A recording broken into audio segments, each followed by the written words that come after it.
Bom, dando continuidade à nossa última sessão do evento, eu chamo o professor Alexandre Piantini. O título da palestra dele é Sobre tensões atmosféricas em linhas aéreas híbridas, parte 1, média tensão. O professor Alexandre Piantini possui doutorado em Engenharia Elétrica pela Escola Politécnica da Universidade de São Paulo. É professor associado livre docente do Instituto de Energia e Ambiente.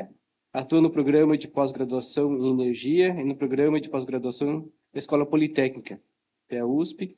Senior member do I3E desde 2004, autor e coautor de mais de 210 artigos científicos publicados em periódicos indexados em anais de eventos nacionais e internacionais, além de 4 SIGRE Technical Brochures, é autor de 2 livros e coautor de 9 capítulos de livros. Bom, obrigado, Milton, Hélio. Boa tarde a todos. É um grande prazer estar aqui, participando desse importante evento, que já se tornou uma tradição, o workshop de proteção contra descargas atmosféricas, em conjunto com o International Lightning Safety Day. E agradeço também ao Hélio pelo convite para fazer essa apresentação, que trata de sobretensões atmosféricas em linhas aéreas híbridas. Bom, com relação à estrutura da apresentação, a gente vai fazer uma breve introdução, depois vamos falar a respeito dos modelos para a representação dos principais componentes do sistema. Depois, vamos falar sobre o modelo em escala reduzida de uma linha aérea híbrida que foi construído para desenvolver a parte experimental do estudo. Na sequência, vamos apresentar comparações entre resultados de medições de correntes e tensões, na linha em escala reduzida e simulações com MTP. Posteriormente, vamos discutir os efeitos de alguns parâmetros nas sobretensões, parâmetros da descarga atmosférica, do sistema de aterramento, e, finalmente, apresentar as principais conclusões. Bom, devido a limitações de espaço, então o contínuo crescimento da população em grandes regiões metropolitanas tem se tornado um obstáculo quanto ao planejamento de novas linhas de distribuição. Isso tem implicado na elevação do custo para a realização de novos projetos de redes de distribuição. A construção, então, de linhas aéreas híbridas tem se mostrado uma alternativa viável, e tem sido uma opção de algumas concessionárias de energia para resolver essas questões relativas a espaço e faixa de servidão.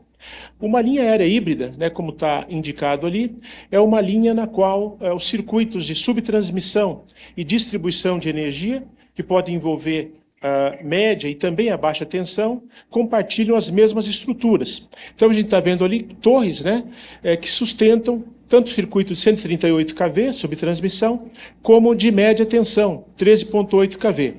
Essa foto foi tirada quando a linha ainda estava em construção, então ainda não está aparecendo o circuito de baixa tensão. Mas, na realidade, esta linha ela tem também a baixa tensão, 110, 220 volts. Bem, então a implantação dessas linhas aéreas híbridas tem mostrado um potencial para reduzir os custos associados a novas infraestruturas de distribuição, beneficiando-se da integração operacional das linhas de subtransmissão existentes. Então, você pode fazer um novo projeto de uma linha com essa característica ou aproveitar, eventualmente, uma linha de subtransmissão já existente e instalar a rede de distribuição ali também. Essa é uma prática relativamente recente, especialmente no que se refere às redes de baixa tensão. Bom, os principais eventos que podem ocasionar problemas em redes de transmissão e de distribuição são operações de manobra e os surtos decorrentes de descargas atmosféricas. Em regiões com densidade alta ou mesmo moderada de descargas atmosféricas, os surtos de origem atmosférica representam a principal causa de interrupções, tanto em linhas de transmissão como de distribuição. E, embora essa linha aérea híbrida apresente vantagens em termos de custos, da redução de custos, existem poucos estudos realizados a respeito do desempenho dessas linhas com relação a descargas atmosféricas. É uma questão que existia. Será que agora, as linhas de média tensão, a rede de distribuição, não vão ficar mais expostas, né, às descargas atmosféricas, uma vez que essas linhas têm uma altura maior do que uma rede convencional, né, uma linha de distribuição convencional tem 9, 10 metros de altura, né, e uma linha de subtransmissão tem 20, mais de 20 metros. Né, então, ela, em função da maior altura, deve receber uma maior quantidade de descargas. Então, ficava a questão, puxa, será que essas redes de distribuição das linhas aéreas híbridas não ficarão sujeitas a mais problemas, né, em relação a uma rede convencional? Bom, então, nós propusemos ao SIGRE a criação de um grupo de trabalho justamente para tratar dessa questão, para tratar desse assunto, né, a proteção de linhas aéreas híbridas contra descargas atmosféricas. O grupo foi criado, né, a proposta foi aceita, e as atividades tiveram início em janeiro de 2022, e os trabalhos devem ser concluídos até julho do ano que vem, julho de 2025. Bom, para nós avaliarmos as sobretensões, né, fazermos cálculos das sobretensões atmosféricas, é necessário que a gente disponha, né, ou desenvolva, ou disponha de modelos adequados para a representação dos principais componentes do sistema. Né? Então, um desses componentes é a torre da linha de transmissão. Né? Porque quando uma descarga atinge, por exemplo, o topo da torre, né, então, que tem um cabo guarda, então a corrente da descarga atmosférica vai se dividir. Uma parte vai fluir para a direita do ponto atingido, outra para a esquerda, e, em geral, a maior parte vai descer, né, através da torre. Né? E as sobretensões que vão aparecer nos isoladores, nas cadeias de isoladores, elas dependem dessa proporção, né, dessas correntes que se dividem, né, pela estrutura, pela torre e pelo cabo guarda. Desse modo, então, é muito importante, né, para a gente poder calcular essas sobretensões, a gente conhecer como essas correntes se dividem, e para isso a gente precisa conhecer, ter um modelo adequado para representar a impedância da torre, né? Um modelo para representar adequadamente o comportamento da torre, né, da linha de transmissão, quando submetida a correntes de descargas atmosféricas. Bom, aqui a gente tem então as dimensões reais, né, da torre dessa linha. Né? Temos em cima, ali no topo, um cabo guarda, né? Depois temos as 3 fases da linha de subtransmissão, 138 kV. Depois temos um underbuilt field wire, é um cabo guarda, só que posicionado abaixo dos condutores fase. Né? Embora ele não consiga evitar a incidência de descargas diretas nos condutores fase, essa função é do cabo guarda que fica ali em cima, mas pelo acoplamento entre os condutores, ele pode contribuir bem para reduzir as sobretensões nas cadeias de isoladores. Aqui nós temos a rede de distribuição, de média tensão, né, na configuração spacer, né, spacer cable, rede compacta, tem o mensageiro e as 3 fases ali. E aqui nós temos a linha de distribuição de baixa tensão, né, a configuração multiplex. E a altura da linha, então, 24 metros, a altura da linha real, da torre, né, da torre. Bom, e para calcular a impedância de surto da torre, né, dessa torre de transmissão, existem diversos modelos, existem diversas formulações matemáticas. Né, e expressões simples, né, que dependem basicamente da geometria, porém essas expressões levam a resultados diferentes. Né? Então, qual delas você deve utilizar se você não tem nenhuma outra informação? Né? Como os resultados são diferentes, nós decidimos desenvolver um estudo experimental para obter o modelo que melhor representa essa torre aí. Então, nós construímos um modelo em escala reduzida, né, 1:20, tentando reproduzir de forma mais fiel possível, né, essa estrutura, essa torre aí. Então, nós temos ali em cima, né, os isoladores representando a linha de subtransmissão, 138 kV, o underbuilt shield wire, a rede de média tensão e também a linha de baixa tensão. Né? Mais uma vez o desenho da torre. Ali, ao lado direito, nós temos o modelo, né, utilizado para representar a torre. Utilizamos a expressão de Takahashi, é uma expressão simples, né? essa que está indicada aqui. Na verdade, nós desenvolvemos um modelo mais complexo do que esse daqui, tá? Com indutâncias ali e tal, um modelo mais complexo, que deu resultados muito bons. Porém, esse resultado aqui deu esse modelo, né, que é muito mais simples, deu resultados praticamente idênticos ou muito semelhantes ao nosso modelo mais complexo. Então, pela sua simplicidade, nós optamos por utilizar esse modelo aí, né? A impedância 297 ohms. Então, para verificar, né, a adequação do modelo, nós injetamos uma corrente no topo da estrutura, né, simulando um raio atingindo a torre, né, e medimos a corrente, então, e comparamos a corrente medida, que é aquela em preto, com a corrente calculada, utilizando o modelo, né, que nós testamos, né. Como a gente vê, uma boa correlação, uma boa concordância entre medição e cálculo, né? Não é perfeita, mas é uma boa correlação.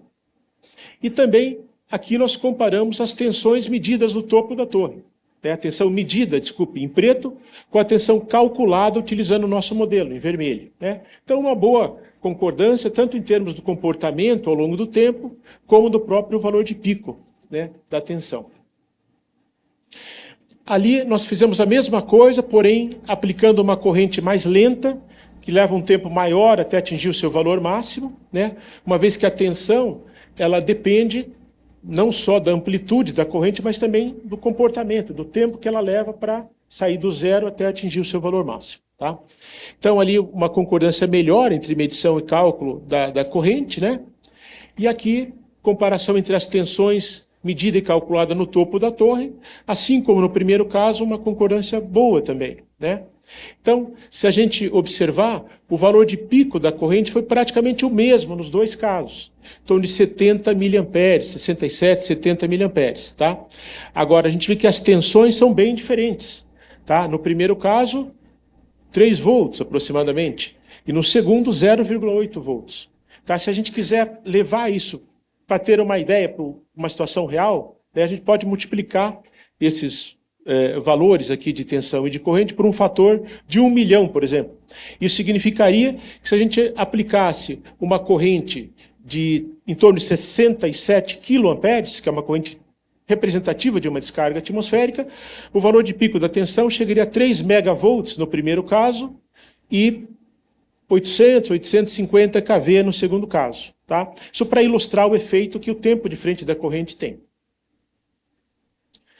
Bom, aquilo então foi com a torre sozinha, né, isolada. Depois nós construímos um trecho dessa linha em escala reduzida, trecho com 4 vãos, né, 5 torres, as linhas de alta e de média tensão, os condutores eram condutores de cobre esmaltados, e a linha de baixa tensão, com a configuração multiplex, né, com os condutores trançados, né, condutores de cobre com uma cobertura de PVC. A linha é casada em ambas as extremidades para evitar a ocorrência de reflexões, né. O espaçamento entre as torres é de 4 metros, né, porque o fator escala do modelo é 1:20, então 4 metros no modelo corresponde a 80 metros, né, na escala real, que é a dimensão real mesmo, né, a distância real entre torres. Entre as torres, né, nós temos os postes ali para sustentar a rede de média tensão, né, o vão, 80 metros seria um vão muito grande, então nós temos entre as torres os postes ali para representar a rede de média tensão. Bom, então a ideia é aplicar uma corrente na torre central, né, simulando o caso de uma descarga atmosférica ali, e medir as tensões em vários pontos ali da torre atingida, que é onde vão aparecer as tensões mais elevadas, né. Aqui uma foto, né, ilustrando a linha, cabo guarda ali em cima, ali o circuito de alta tensão, ali a parte de média tensão e ali o circuito de baixa tensão. Né? Aqui a linha completa, né? Aqui do lado esquerdo temos a primeira torre, a segunda, terceira, quarta e a última torre, ali totalizando então 4 vãos. Né? Então a ideia, como comentei, foi injetar a corrente na torre central e medir as tensões que vão aparecer ali. Aqui mais um detalhe, agora que um detalhe da alta tensão, né? Vemos os isoladores ali, os condutores da linha de alta tensão. Aqui o underbuilt field wire, né? Ali temos o detalhe da linha de média tensão, né? Como eu comentei, os condutores são de cobre esmaltados. Aí uma pergunta que foi feita quando a gente submeteu um artigo, né, mostrando essa figura, um revisor ali perguntou: puxa, mas como a distância é muito próxima entre os condutores, será que não pode acontecer um curto-circuito se eventualmente eles acidentalmente encostarem, né, um no outro? Né? Mas o que acontece é que essa camada de esmalte, ele mesmo sendo muito fina, né, ela é suficientemente, quer dizer, ela consegue evitar a ocorrência de um curto-circuito, no caso, um contato acidental ali, porque as tensões que são induzidas ali são baixas, né? Então, nos testes realizados, elas não são suficientes para provocar, né, a falha da isolação. Então, não tem problema se eventualmente acontecer um contato acidental ali de um condutor no outro. E aqui a baixa tensão, né, simulando um cabo multiplex, né? O neutro e os 3 fases trançados. Bom, então, mais uma vez, injetamos a corrente na torre central, né? Aqui comparamos a tensão, a corrente medida e a calculada, agora não mais na torre isolada, mas com a linha completa, né? Então, ali obtivemos ainda uma boa concordância entre medição e cálculo, e aqui comparamos tensão no topo da torre, né? Uma boa concordância, não tão boa quanto o caso anterior, onde a torre estava isolada, sozinha, né? Essa situação agora, a complexidade é bem maior, são 13 condutores no total, né?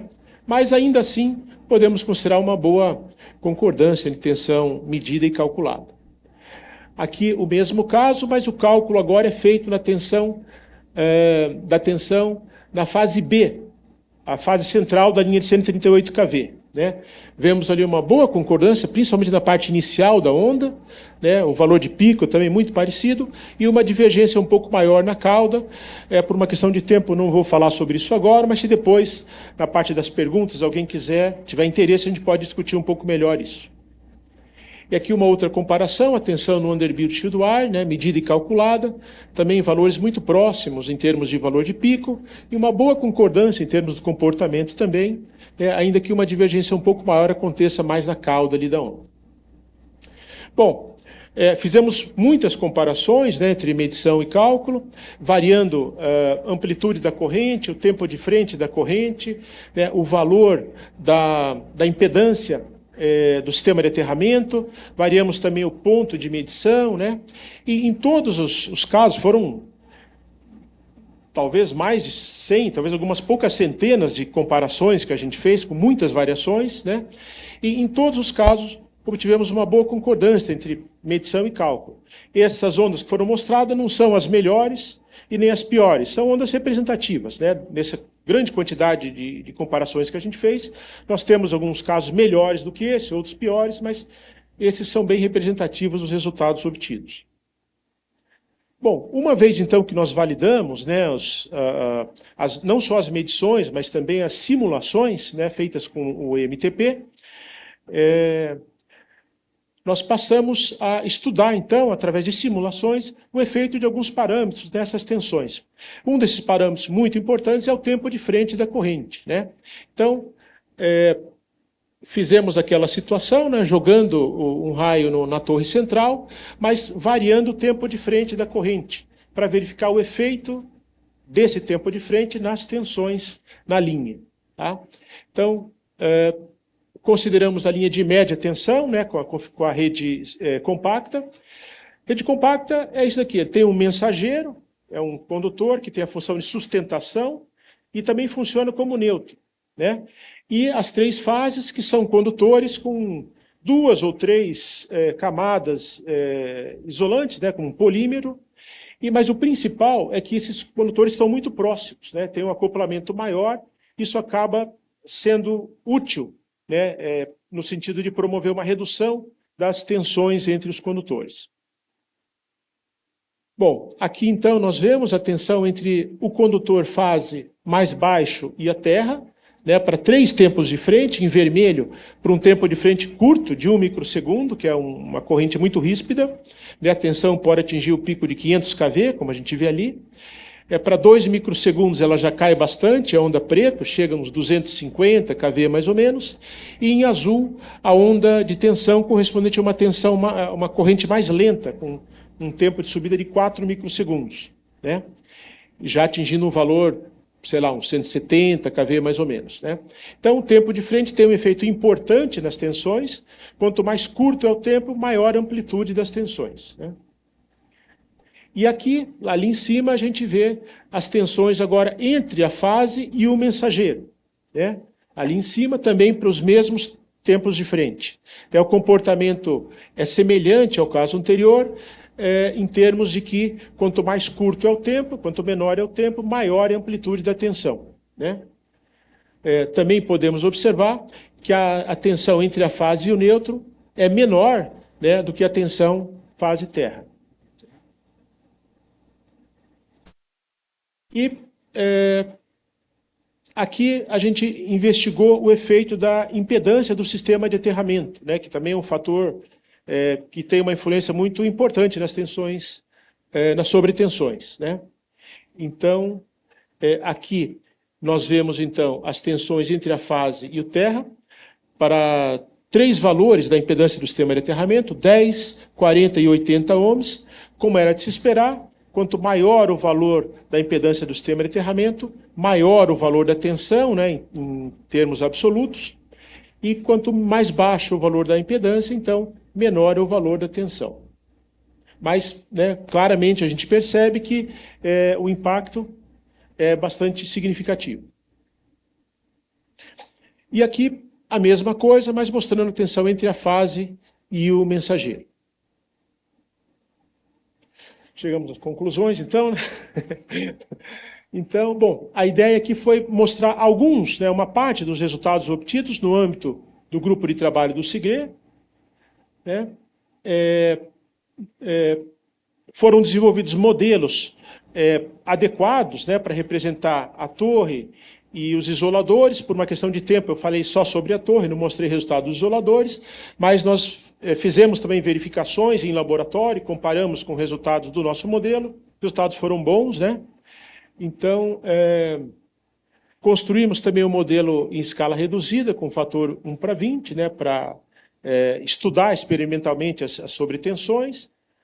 O modelo foi implementado, né, os resultados foram bastante semelhantes aos resultados de cálculo como ITP, né, como as comparações mostraram. E também, após essa validação, fizemos uma investigação para avaliar as influências de diversos parâmetros, seja da corrente, da configuração da linha, do solo, né, para ver como que esses parâmetros influenciam as sobretensões, né. Aqui, por uma questão de tempo, mostrei só 2, mas fizemos uma investigação bastante ampla a respeito desses parâmetros aí. E, finalmente, podemos concluir que essa linha, né, essa linha aérea híbrida, tem um ótimo desempenho com relação a descargas atmosféricas. Na verdade, se compararmos a linha de média tensão, o circuito de média tensão dessa linha híbrida, com uma linha de média tensão convencional, essa daqui vai ter um desempenho bastante superior, tá? E, para finalizar, né, queria mencionar que esse grupo do SIGRE é composto de 25 membros de 13 países, né? Temos o Brasil, né, a Itália, Turquia, China, Irã, Canadá, Japão, Grécia, Estados Unidos, Malásia e Suécia, né? Então, eu queria destacar o trabalho do Milton, né, o Milton Shigihara, a Luana, que foi uma estudante que concluiu o seu trabalho de doutorado no mês passado, né, defendeu a tese, teve um trabalho muito importante, né, na verdade, o trabalho dela contribuiu bastante para as atividades do grupo, né, e o pessoal da Itália, que também trocamos muitas informações e tiveram uma participação também importante nesses resultados. Então, seria isso. Agradeço a todos pela atenção. Muito obrigado. Muito obrigado, como sempre, uma excelente apresentação.